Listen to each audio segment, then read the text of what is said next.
Hello, I'm Adrian Crawford. It's Williams Crawford Passion for Porsche, and today we're going to have a look at two iconic Porsche supercars.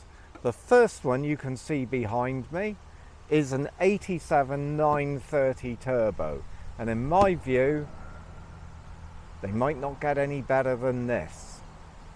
The other one is a 997 Turbo manual, which is a car that I've owned new once upon a time, and we know a little bit about it. I'm here with Beth, and we're going to have a little review of what it is, then we're going to take it out on the road, and finally we're going to give you the driving impressions of these two fantastic pieces of kit. So it is unmistakable, isn't it? Now, before anyone says it should have this and should have that and should be the other, this is not a car for those of you that like counting rivets and making sure everything is 100% original, because this car is unashamedly not original. Look at the wheels, 18-inch speed lines. That gives you a clue. The big Billy Boat exhaust, the teardrop mirrors. This car is not original, and all the better for it. The closest one to this that I've ever had is the Queen Bee car, which was a green one. It's very similar to this, modified, lots of horsepower, tremendous excitement, and an unmistakable sound. This one's had an awful lot of money spent on it, and is something else. I'd have this in my garage in a second. So now we're going to cut across to Beth, find out what she knows about her car. Hi, I'm here with Beth, and she's in front of a 997 Turbo. Something really special, and I think she'll agree, unbelievable to drive. So let me pass over to Beth, and she's going to introduce the car to you. Okay, so here we've got a 997.1 turbo manual coupe. So this is a 3.6 litre 6-cylinder twin turbocharged car, making 480 horsepower and brilliant to drive. We've just done a short drive out here and I couldn't stop smiling. It's so much fun. This one's got a sunroof, and it also has the nice features of a switchable exhaust and the red seat belts as well, which are my favourite. What was the top speed, Beth? Not on the way out. 193 miles an hour. Well, like I said, I bought one of these new for a client, and I just remember it being something in the region of £107,000, and it was, at the time, it felt like a spaceship. So what we're going to do... Right then, Beth, have you been out in a modified 930 Turbo before? No, I haven't. Yeah, it's something special. I've had a few of these. Becky Evans has one, Queen Bee. That's a green one. That was probably around 400, 450 horses. Your car there, the four-wheel drive 997 Turbo, is something like 450, 480 horses, but considerably heavier. This car will probably weigh about 1,100 kilos, and I reckon seat of the pants, horsepower, I reckon this is 400. Could be more. Got to be careful because it's in the wet. It's beginning to boost, and I'm just driving it really gently. But these cars don't need thrashing because they just pick up and go. It is old school, so there's no power steering. You feel everything through the steering. But that, for me, is a pleasure. These cars are fantastic A to B cars. On a road like this, you don't have to work them hard at all. However, when they came out, known as a Widowmaker, Porsche advertised them as being suitable, as being a challenge for the experienced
questions, but first I want to ask you what the experience was like from the passenger seat. 11 out of 10. Why do you like it? It's just so different to the modern cars. I think that it feels so raw. It is quick. I can vouch for that. It is very quick. But you just can't help but smile. Well, that's it. That's exactly what you should be buying them for, to make you smile. I mean, if you want ordinary transport, just buy a Kia. If you want something special, buy one of these. And this, it's modified. I love that. It's something that, you know, people do to Porsche all the time. And in this case, it's made the whole package better. I mean, someone spent £24,000 recently on the engine rebuild alone, and everything else about the car is just like built for entertainment. So take it steady, it's really good. And what were the questions you had? I was just wondering, at the time when these came out, who were the people that were buying them? Was it the same sort of market as people who went out and bought the 964 RSs later on, or was it quite a different market? No, this would be businessmen, really, typically businessmen, because these were darn expensive. And you know, you needed deep pockets to run one, you needed deep pockets to buy them. You know, probably the alternative to this would have been something in 1987 like a 328 Ferrari. Right. But I've got a notion that these are even more expensive than that. I mean, the key thing with them was that these worked, and the Ferrari would have been a more fragile, fussy piece of kit. And even though Ferrari published horsepower figures, they were always fantasy figures, and the Porsche figures were always the minimum you got. So, you know, you got a dead solid car that would storm down the autobahn. I think the top speed of these was supposed to be 170. I should think this one will do 185 or 190 mile an hour now. And, you know, these were seriously durable cars. They chomp up the miles. Loads of them have done loads of miles. Yeah. They chomp up the miles at speed, and yeah, they were something special, and it's still something special today.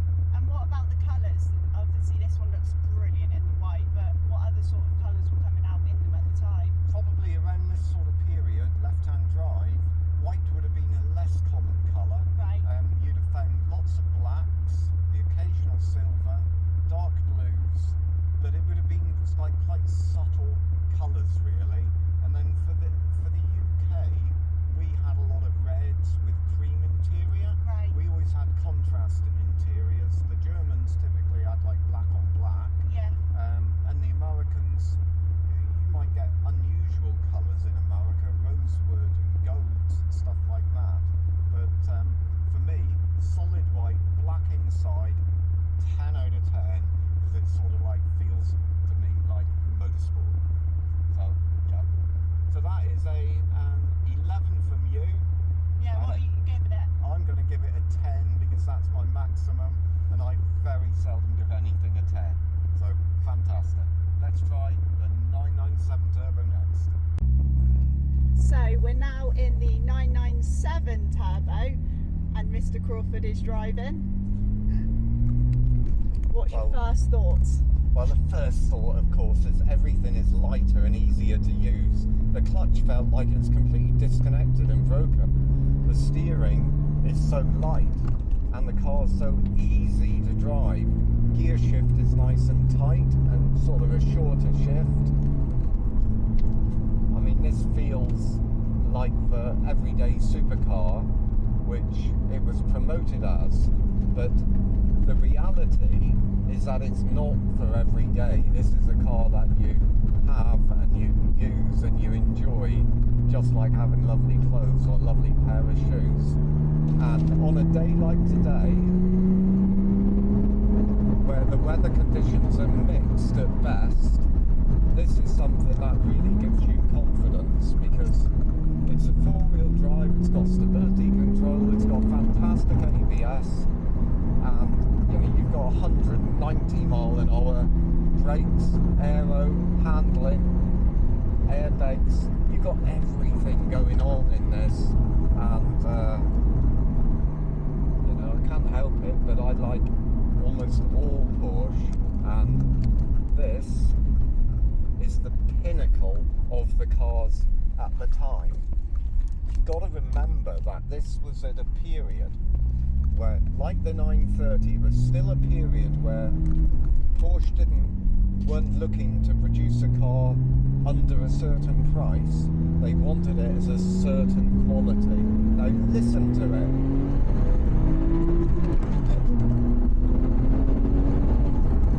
It's awesome.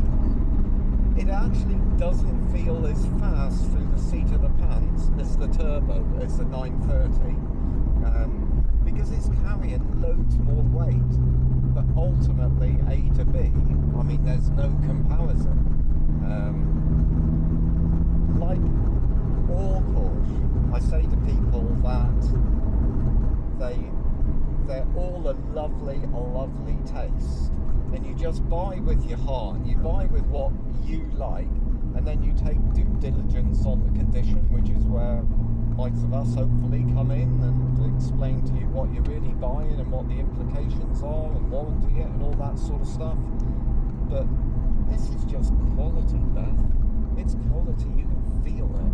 You know, they're mighty impressive cars. It's the first time I've driven one, you know, back to back with an old school air-cooled car. It's the very first time, and I'm blown away, really. It's something, there's something special. What do you think? I absolutely love this one, in particular in the white. I think both having two white, they look incredible next to each other. Yeah.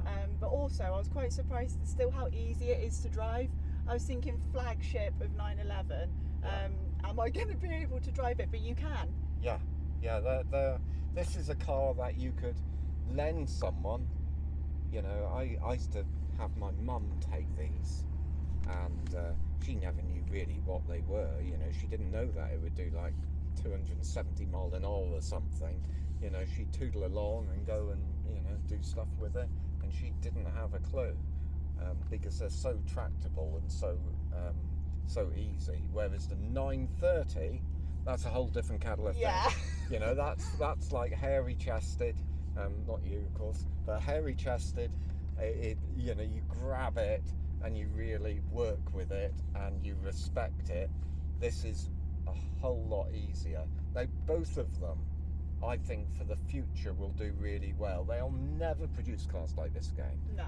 You know, they produce things that on paper are faster and do all sorts of things. However, you know, this is a very pure driving experience. Although it's power assisted steering, it's mechanical steering as opposed to later cars with electric, and it's got the feel, and it's got that Metzger engine, and it's got the durability to it as well. It's these are awesome pieces of kit. Love it. What's your score? Oh, it's hard now because I went off the scale with the other one. I maybe shouldn't have done that. No. For me, I think in terms of my confidence with driving, this would be better for me. Okay. I love driving this, and I'm not scared of it. It feels a little bit like it's a beast, but I'm not scared of it. Whereas I think I'd be scared of the 930. Yeah. At 22 years old, maybe. At 22 years old, yeah, that would be a stretch. Although I had them at 22 years old. So for me, if you say which one to take home today and keep forever, for me, it's a 930. Absolutely, hands down, 930.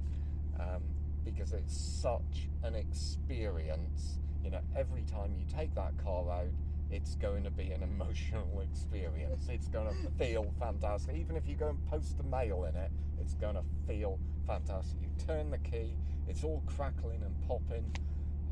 I look out the windscreen, the big tacho and everything, I think, oh hello, I'm at Le Mans. Love it. Well done.